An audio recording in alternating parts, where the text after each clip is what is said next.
In an episode of The West Wing, that great, in my opinion at least, American political drama from earlier this century, there's a scene where the president's press secretary and most senior advisor, Leo, is advising and counselling his deputy, Josh.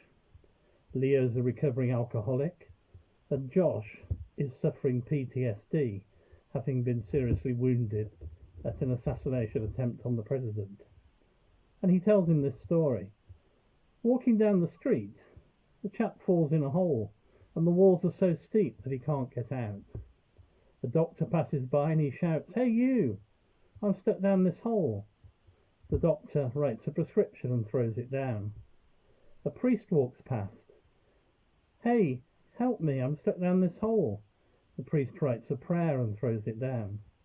Then a friend walks past. "Hey Joe, help, I'm stuck in this hole." And Joe jumps down there with him. "Are you stupid?" our chap says. "Now we're both down here." "Yes," says Joe, "but I've been down here before and I know the way out." It's not an alternative to the Good Samaritan.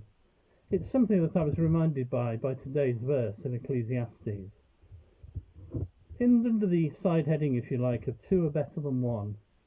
If either of them falls down, one can help the other up.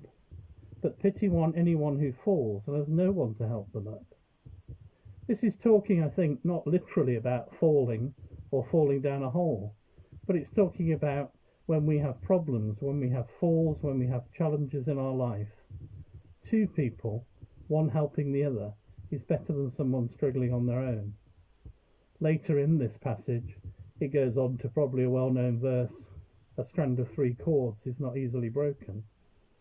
It made me think that as Christians, we should be prepared to be that Joe, that second guy, helping out someone who's in a hole. And maybe it helps if we've experienced it before. Equally, if we're in a hole, we shouldn't be afraid to call out to our fellow Christians for help.